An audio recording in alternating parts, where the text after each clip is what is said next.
Boys and girls, as our time together draws to a close, it's very, very important to me to share this book with you. And it's one that you've noticed back in our reading center most of the year. And it truly is my all-time favorite book by my all-time favorite author, Patricia Polacco. And when you hear the story, it's going to be very clear to you why it's my favorite and for the reasons why. So let's just study the cover and tell me a little bit about the setting. Think. What about the time? When is this story taking place? Sure, it's probably taking place what we would say back in the day. And what do you notice on the cover that makes you think so? Sure, maybe the way they're dressed, maybe clothing that doesn't necessarily match what we would wear today. All right, so how about the place? Where is this story happening? Sure, probably at school. All right, let's look at the little girl. How does the little girl appear to be feeling about school? Yeah, I think the illustrator is doing a very nice job of showing that this little girl doesn't appear to have a very good experience with school. So let's read and find out about my favorite book ever. Thank You, Mr. Falker, by Patricia Polacco. Thank You, Mr. Falker.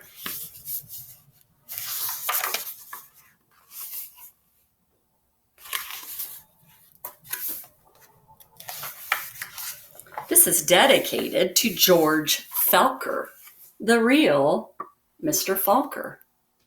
Now, already as a reader, I'm very curious to know what this jar of honey has to do with anything. But in the dedication, it says, "You will forever be my hero."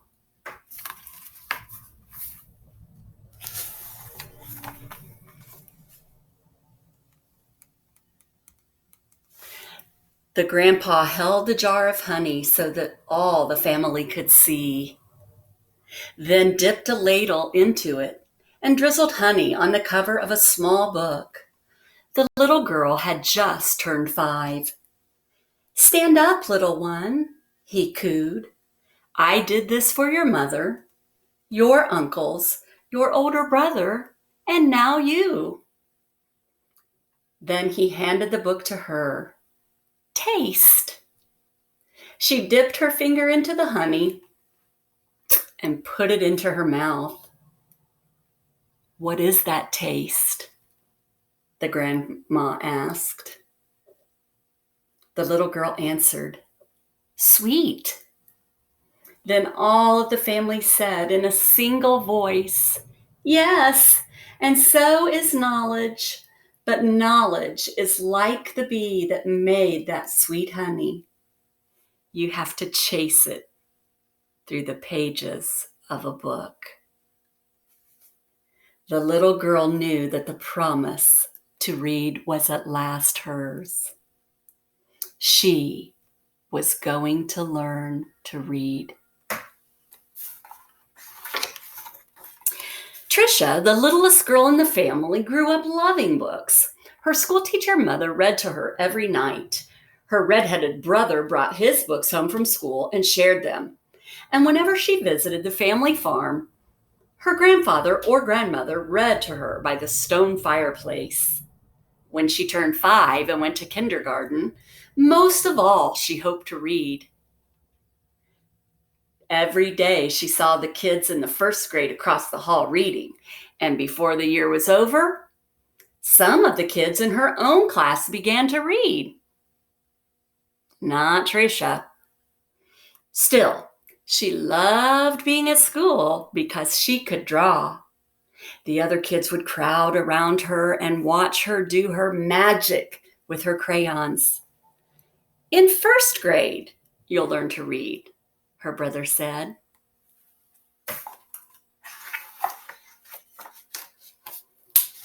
In first grade, Tricia sat in a circle with the other kids.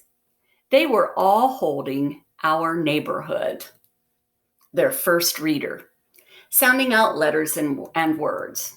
They sounded out b, b, b, b, oi, b, oi, and l, look. The teacher smiled at them when they put all the sounds together and got a word right. But when Tricia looked at a page, all she saw were wiggling shapes. And when she tried to sound out words, the other kids laughed at her. "Tricia, what are you looking at in that book?" they'd say. "I'm reading," she'd say back to them. But when her teacher would move on to the next person, always when it was her turn to read, her teacher had to help her with every single word. And while the other kids moved up to the second reader and third reader, she stayed all alone in Our Neighborhood. Tricia began to feel different. She began to feel dumb.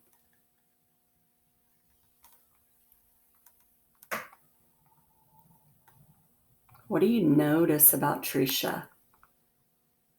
Look at those red cheeks. Look at the way she's holding her hair.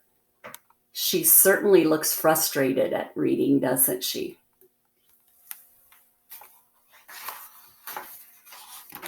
The harder words got for the little girl, the more and more time she spent drawing. How she loved to draw, or just sitting and dreaming, or when she could, going for walks with her grandmother. One summer day, she and her grandma were walking together in the small woods behind their farm. It was twilight. The air was sweet and warm. Fireflies were just coming up from the grasses. What are fireflies? Yeah, you might call them lightning bugs. As they walked, Tricia said, "Grandma, do you think I'm different?" "What? Of course," her grandma answered. "To be different is the miracle of life. You see all those little fireflies? Everyone is different." "Do you think I'm smart?" Tricia didn't feel smart. Her grandma hugged her. "You are the smartest, quickest, dearest little thing ever." Right then and there, the little girl felt smart in her grandma's arms, and reading didn't matter so much.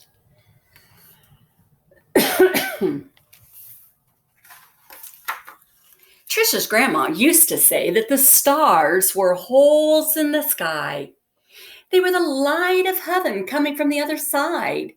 And she used to say that someday she would be on the other side, where the light comes from. One evening, they lay on the grass together and counted the lights from heaven. "You know," her grandma said, "all of us will go there someday. Hang on to the grass, or you'll lift right off the ground, and there you'll be." They laughed, and they both hung on to the grass. But it was not long after that her grandma must have let go of the grass, because she went to where the lights were on the other side. And not long after that, Tricia's grandpa let go of the grass too. All right, think. What is the author trying to tell us? Grandma let go of the grass. And not long after that, Grandpa must have let go too. Sure, they passed away, didn't they? School seemed harder and harder now.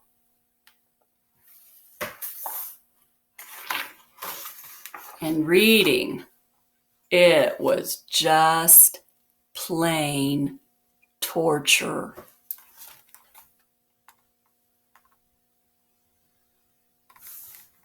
When Sue Ellen read her page or Tommy Bob read his page, they could read so easily that Tricia would watch the top of their heads to see if something was happening to their heads that wasn't happening to hers.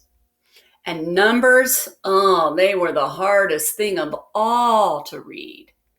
She never added anything right. Line the numbers up before you add them, the teacher would say. But when Tricia tried, the numbers looked like a stack of blocks, all wobbly and ready to fall. Oh, she just knew she was dumb. Is Tricia dumb? No. Then one day, her mother announced that she had gotten a teaching job in California, a long way away from the family farm in Michigan. Even though her grandma and grandpa were gone, the little girl didn't want to move. Maybe, though, the teachers and kids in her new school wouldn't know how dumb she was. She and her mother and brother moved across the country in a two-tone 1949 Plymouth. That's the brand of car. It took 5 days. Boy, California must have been very far from the family farm in Michigan, huh?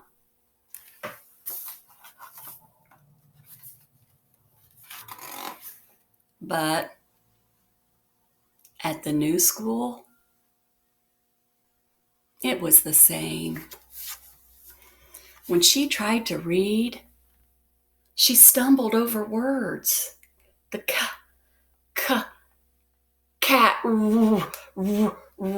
ran. She was reading like a baby in the 3rd grade. And whenever her teacher read along with them and called on Tricia for an answer, she gave the wrong answer every time. "Hey, dummy," a boy called out on the playground. "How come you are so dumb?" The other kids stood near him and they laughed. Tricia could feel the tears burning in her eyes. Oh, how she longed to go back to her grandparents' farm in Michigan. Just look at the pain in Tricia's face.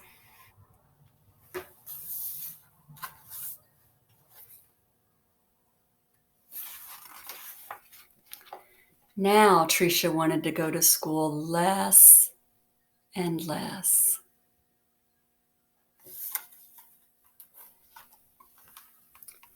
"I have a sore throat," she'd say to her mother, or, "Oh, I have a stomach ache." She'd say she dreamed more and more and drew more and more, and she hated school.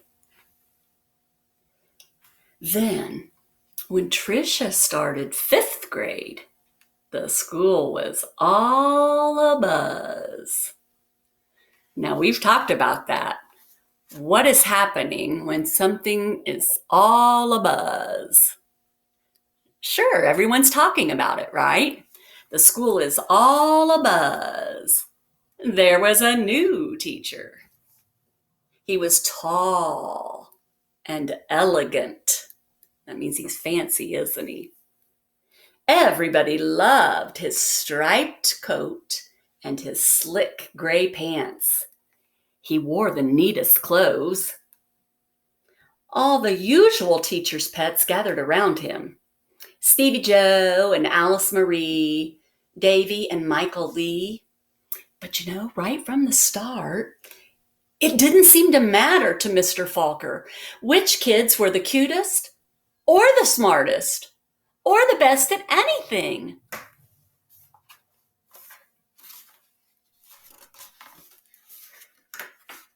Mr. Falker would stand behind Tricia whenever she was drawing and whisper, "This is brilliant. Absolutely brilliant. Do you have any idea how talented you are?" When he said this, even the kids who teased her would turn around in their seats and look at her drawings. But they still laughed whenever she got a wrong answer. Then one day she had to stand up and read, which she hated. She was stumbling through a page on Charlotte's Web, and the page was going all fuzzy when the kids began to laugh out loud. Mr. Falker, in his plaid jacket and his butterfly tie, said, "Stop! Are you all so perfect that you can look at another person and find fault with her?"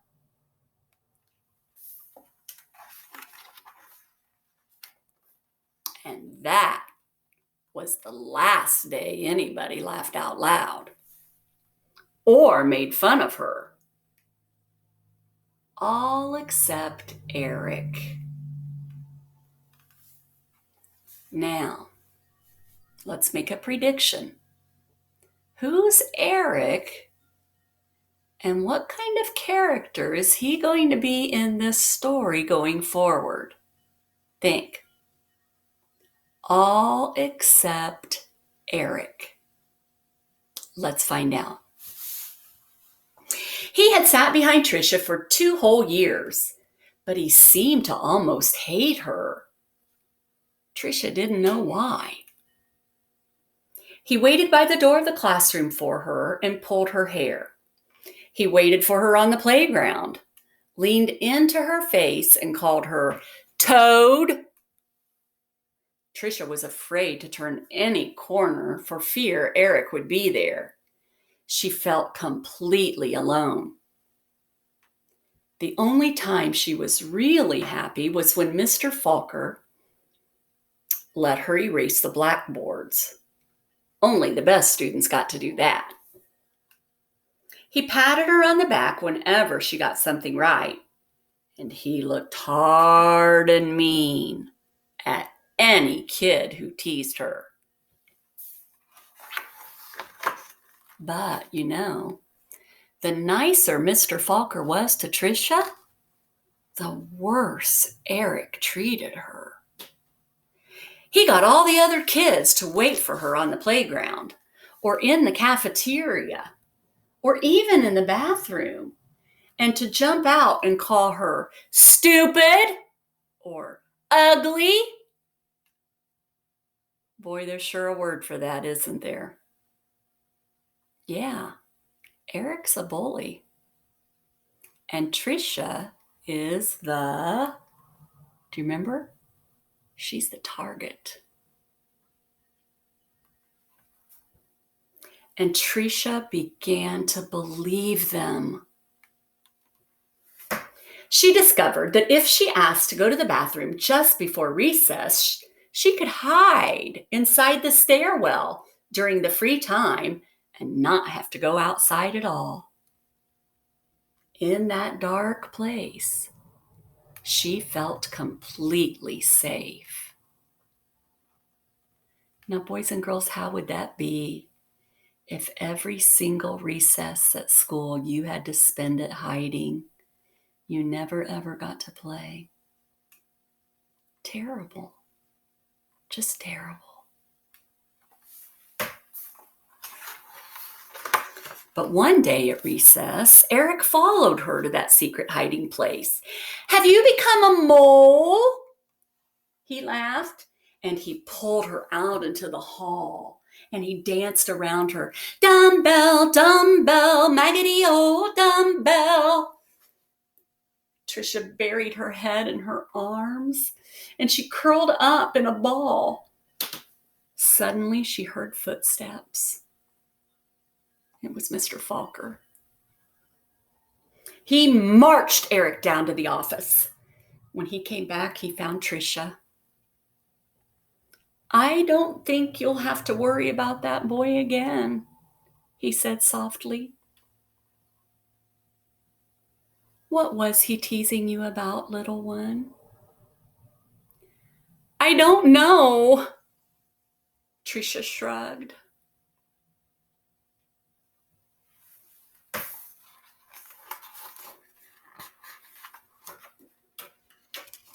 Now, Tricia was sure Mr. Falker believed that she could read.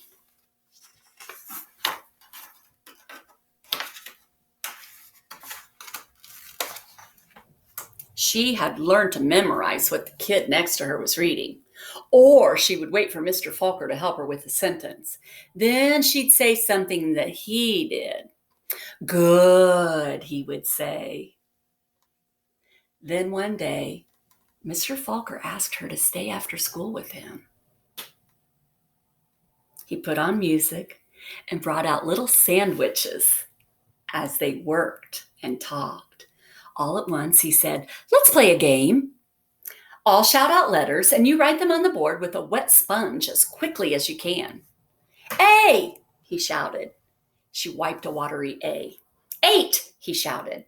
She made a watery A. 14, 3, D, M, Q, he shouted out. He shouted out many, many letters and numbers. Then he walked up behind her, and together they looked at the board.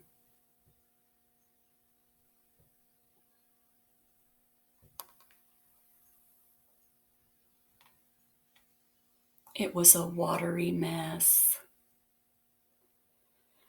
Tricia knew that none of the letters or numbers looked the way that they should. She threw the sponge down and tried to run. But Mr. Falker caught her arm, and he sank to his knees in front of her. "You poor baby. You think you're dumb, don't you? How awful for you to be so lonely and afraid." She sobbed. You know, that's the cry where you're crying so hard you can't even breathe. But little one, you don't understand. You don't see numbers or letters the way that others do. And you've gotten through school all this time, and you've fooled many good teachers. He smiled at her. That took cunning and smartness and such bravery. Then he stood up and finished washing the board. "We're going to change all that, girl. You're going to read. I promise you that."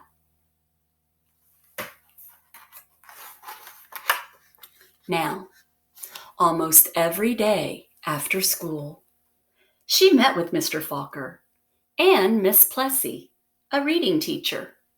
So that would be like our Mrs. Rothgeb, wouldn't it? They did a lot of things she didn't understand. At first, she made circles in the sand and then big sponge circles on the blackboard, going from left to right, right to left. Another day, they flicked letters on a screen and Tricia shouted them out loud. Still other days, she worked with wooden blocks and built words. Letters, letters, letters, words, words, words, always sounding them out, and that felt good. But though she'd read words, she still hadn't read a full sentence. And deep down, she still felt dumb.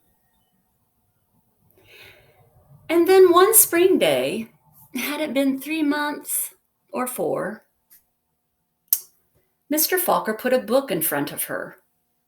She'd never seen it before. He picked a paragraph in the middle of the page and pointed to it. What do you think's going to happen? Almost as if it were magic, or as if light poured into her brain. The words and sentences started to take shape on the page as they never had before. She marched them off to... Slowly, she read a whole sentence, then another, and finally she read a paragraph, and she understood the whole thing.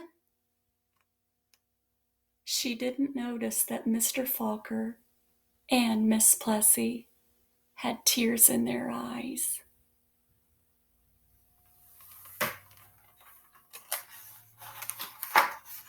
That night, Tricia ran home without stopping to catch her breath. She bounded up the front steps, threw open the door, and ran through the dining room to the kitchen. Can you predict what she's going to do? She climbed up on the cupboard and she grabbed the jar of honey. Then she went into the living room and she found the book on the shelf. The very book that her grandpa had shown her so many years ago. She spooned honey on the cover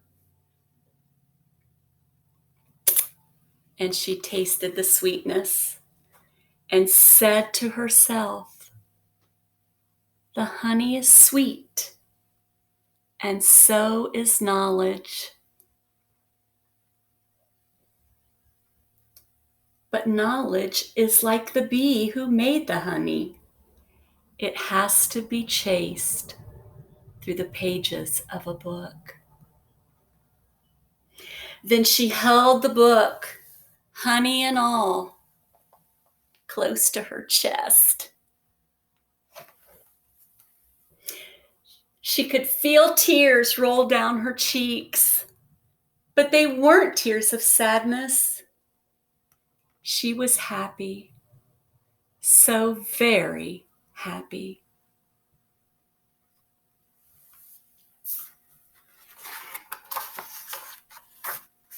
Can you tell why this is my favorite book? Now here comes the real story. How you'll really know why it's my favorite book.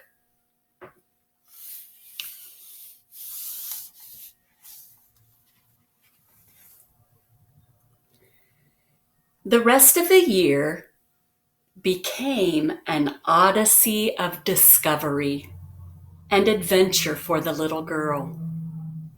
She learned to love school. I know, because that little girl was me, Patricia Polacco.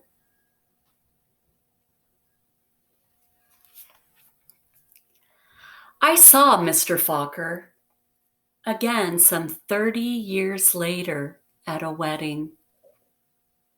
I walked up to him and I introduced myself.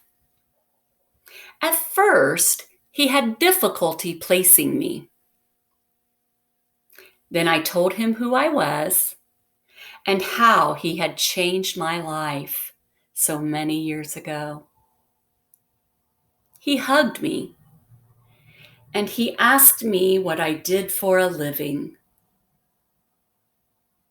Why, Mr. Falker, I make books for children.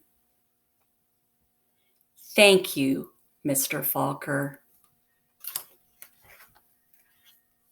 Thank you. And thank you, boys and girls, for the best 2019-2020 school year that this teacher could have ever asked for.